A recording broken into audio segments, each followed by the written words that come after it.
Welcome to the Eastmans Hunting Journal.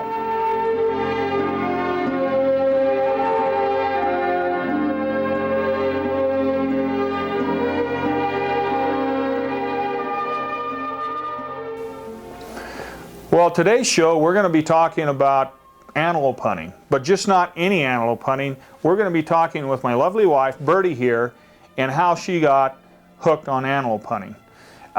You know, there was many years ago, I was filling out my antelope permit, and haphazardly I asked her if she wanted to have one too. And what was your reaction, Bertie? I just thought it would be funny to say yes. So I filled one out for her. You know, I wasn't going to argue with her. Okay, I'll take you antelope hunting. And ever since then, it's been great, hasn't it? It's been really fun.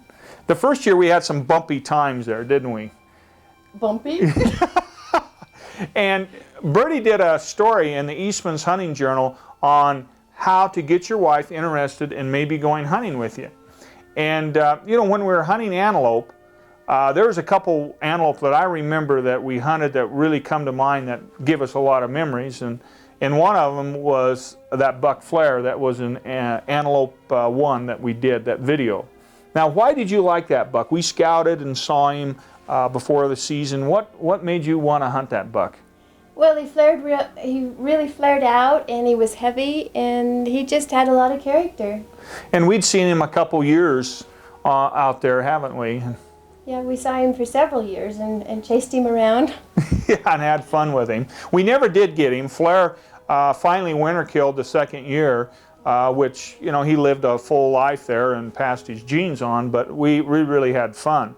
Now this last one, which we're going to go on this hunt with Bertie in this segment today, now that buck was unbelievable. Most people aren't going to believe that he actually was sitting there sleeping, wasn't he? He was. It was just crazy. I thought, how much closer can we get before he sees us? He never did. He just, one time he looked up and went right back to sleep, didn't he? Right. And I kept telling Bertie, well, get a little closer so when he runs, I can get you and him in the frame. And she just got closer and closer and closer. Well, Bertie, tell us maybe three of the things that if I wanted to take my wife hunting, three things that he or I should know about a woman's perspective on hunting. Well, because this is so new, I think that there are three things. The first one is make it really fun.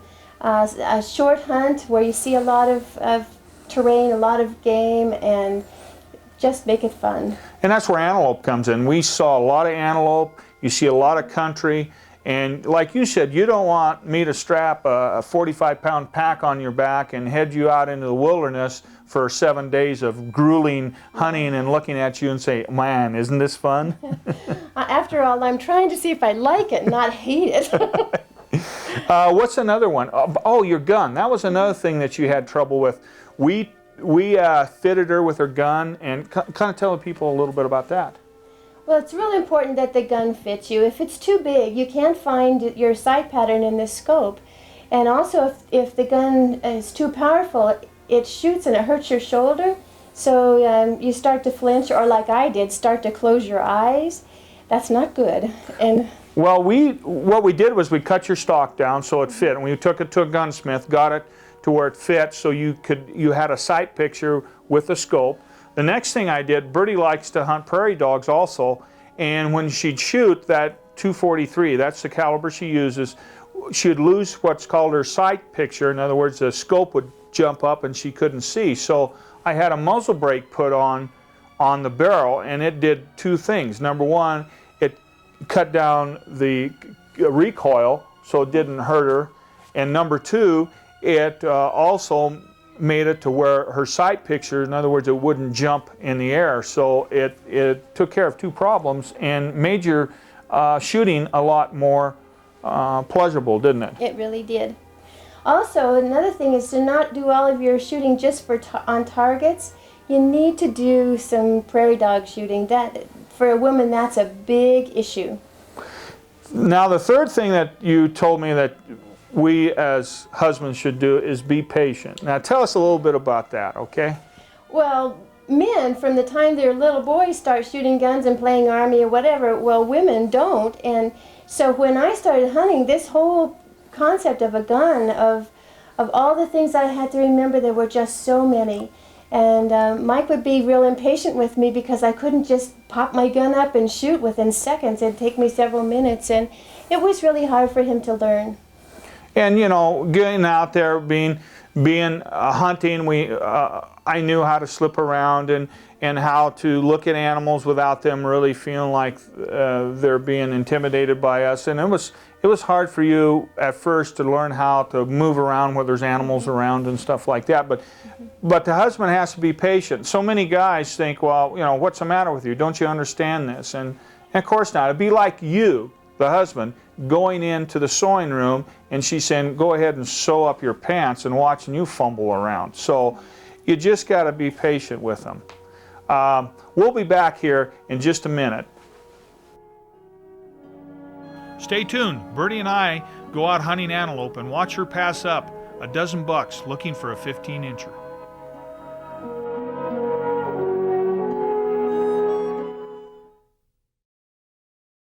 You know, my wife has a fondness for antelope, particularly fawn antelope, and we spend a lot of time out here in May and June when these antelope are fawning. Now this old doe here, I sat on her for 2 days hoping that she would fawn out and I could film it. In the meantime, I'd be checking on her. I'd go and find other fawns and film them. Now I want you to look here. I've got 2 does up on a hillside looking down at me. And what I've done is I found the fawn. But we'll play a little game here. You see if you can see the fawn. Now I'm going to zoom back here. Those old does are watching me like, what are you doing down there by our fawn? And can you see the fawn yet? I'll zoom in a little closer. How about now? How about right now? See it right underneath the sagebrush? Right there, there she is, just laying right there, hiding. Just hiding, look at her. Now let me set this next thing up for you. I was filming a fawn and I had a white t-shirt on, and what happened was that the fawn's mother left, and the fawn looked up and saw my white t-shirt, and here she comes right towards me. See this little fawn? And went right between my legs and went right over here and laid down, trying to hide from me. Got right up on me and said, oh, you're not my mother. Now, we have a little cloud cover right here, so it's a little peekaboo day, we call it when we video. But the sun finally came out, and when I walked right up, snuck right up, there she is right there. Isn't she cute? I took some stills of her right here. You notice I have that white t-shirt on. I look just like the rump of her mother. That's why she keyed in on. She keyed in on that white, thinking I was her mother, and come running right towards me. Now watch this. She'll get up and run to her mother, and watch what happens. Time after time, I've watched these little fawns. They'll run with their mother for maybe 100 yards. There she goes, and lay flat down right there. She goes and hides right there, and her mother drifts off. Well, I'm going to leave them alone. I'm not going to harass them. I took some good photos. Meanwhile, I go back to our old doe, and guess what? I didn't get it. She just fawned out. It couldn't have been an hour and a half ago. Look at these little fellows. They're not more than an hour old. Look at them. And they're already up and walking around. Not real good, but they are up and walking around. Look at him. He says, oh, there's my mother. He keys right in on that white. Now she's going to lick him and try to get the scent off of him. And look at the one. He says, hey, it's time to eat, Mom. He doesn't have to be shown where the groceries are in this outfit. You know, this is great to be able to see this. I don't know if you realize this, but does after their first year of adulthood will have double fawns every year after that. And they're really prolific out there, and after a bad winter and have a die-off of antelope, they come back real quick. Well, congratulations, Mother. You got 2 real nice antelope that maybe someday will grow up and be big, nice trophy buck antelope. Congratulations, gal. You're doing a good job with them right there.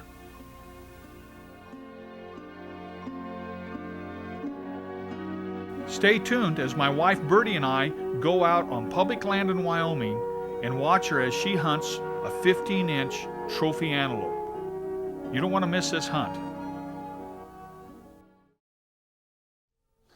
Bertie, let's go on your hunt that you took that buck was sleeping, you know? Mm-hmm.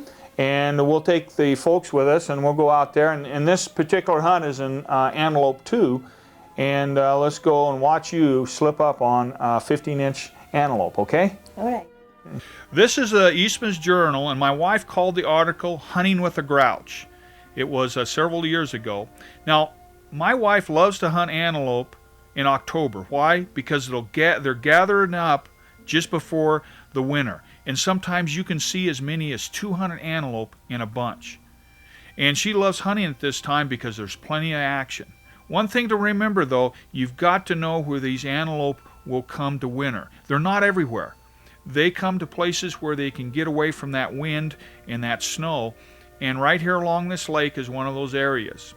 And this is in Antelope 2. Her and I are hunting for a trophy antelope. And we come up on these antelope. There's bucks and does here. And you can see they're scattered out here. They will winter right here. They winter together in a bunch to help fend off coyotes. Now we spot some antelope here in a little pocket. There's about 25 of them. They're away from the wind. They're out of the wind. And you notice here the wind's blowing really hard. We sneak right up here, low call, right up to where you can look over. Heck, they're no more than 300 yards away when we get up there on this little ridge. And where they're at, there's no wind. They're protected. They know where to go when the wind blows to get away from that wind. Here they are. You can see the wind blowing, but it isn't blowing down there. They're very protected. Well, we didn't see a buck we wanted. She's looking for something over 15 inches, and just wasn't one in there that really was a good trophy buck. There they go. They got our scent, and off they go. Well, that afternoon finds us in another spot, and we look over, and there's about, I'd say about 20 bucks in here, and about 10 does. And we're sitting here and we're glassing all these different antelope. Then again, we aren't being able to find the quality of buck she's looking for. Sometimes you'll hunt 2 or 3 days or 4 days before you even see one you're interested in. But here in a minute we'll pop up and you can see she throws her gun up. I said, just kind of look down there. How far away is that, Bertie? She says, it's about 300 yards. And I said, yep. There's one there 14 inches. See him laying right there? But they're just not the quality of bucks we're looking for. And they haven't seen us yet. We have the wind coming into our face, so they don't smell us. But they do kind of see us, and here in a minute, we'll get up and walk off, and of course, they're going to take off and go. Right here, they suddenly see us, and goodbye antelope, here they go. They're off and running. They love to run, and there they go. You know, the next day, we're out there hunting antelope, and we find this buck out in the flat all by himself. This is after the rut, and these bucks are kind of beat up. Here he is right here. And I told Bertie, I says, why don't you just kind of sneak up on him, just walk up on him. I'll get you and him in the same picture here, and it'll be a good cutaway when he jumps and runs. But he doesn't. He just stands there. You know, this reminds me back several years ago when we hunted flare. Let's kind of flash back to that time, and we'll go on that hunt with Bertie as she tries to get on flare. This is flare right here. We scouted him that year, and here he is. This is a Boone and Crockett antelope, probably scores 83 net. He's got 6.5-inch diggers, probably. He's probably 7 inches at the base. Here's Bertie. We're pre-scouting the buck before the hunting season. We finally find flare the last week of the hunting season, like the 15th of October. The rut's all over, and here he is. He's laying there with a bunch of other bucks and does, and Bertie and I slip right up on the buck. Here you can see us low crawling. Flare doesn't even know we're there. He's actually sleeping. Having a whole month of rutting, he's pretty pooped out right here. Now I want to tell you, this is a very good antelope. This is a public land buck. This isn't on some ranch somewhere. And you notice I get Bertie all set up, and she likes to use those sticks to put her gun in for a rest. I set it up for her right there. And old Flare, they're about 350 yards away, sleeping.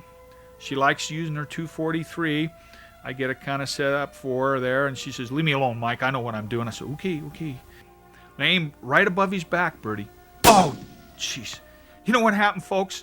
I told her to aim above his back. She thought I meant below his back, and at 350 yards, that bullet dropped, and she missed him. She was really disappointed. And there goes Flare. Coming up, watch my wife Bertie walk right up on a sleeping antelope. He's over 15 inches tall. You don't want to miss this.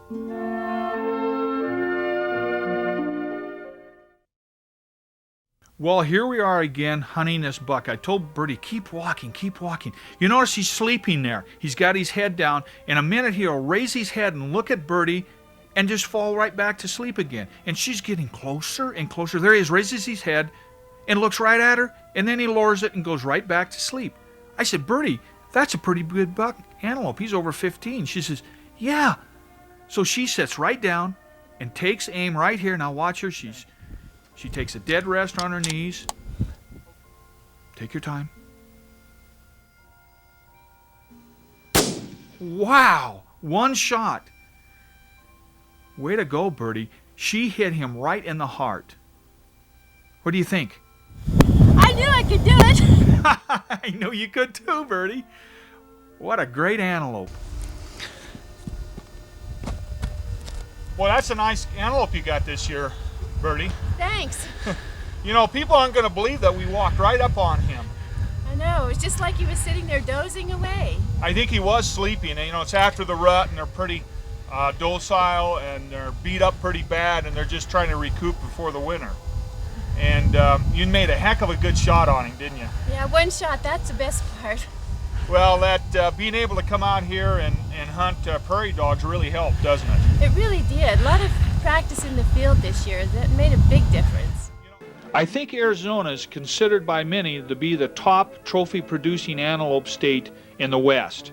Now, there's a couple things that Arizona does that you should be aware of. Number one, of course, they're on the draw. Number two, they give out preference points.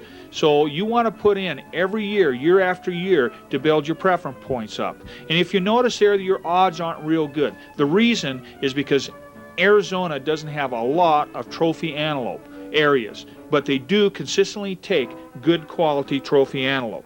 So look for Arizona as being one of the top producers of trophy antelope in the West. Wyoming has more antelope than it does people. And let me tell you, I've hunted antelope in Wyoming since I was 14 years old. In one of our Eastman's Journals magazines, I did a whole article on trophy hunting antelope. In the Eastman's Journal, we have at least one section on antelope a year that we devote half the magazine to, because, you know, antelope hunting can be a great sport. One thing about antelope is you want to be able to hunt an area that produces good antelope, and also an area that has a lot of antelope. And what comes to mind is Wyoming. You know, Wyoming has two types of draws. The expensive draw, which costs twice as much, sometimes is the better draw. In other words, there's less people putting in for it.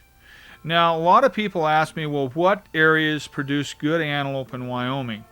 Well, one of the key indicators is you want to find an area that has a lot of public land.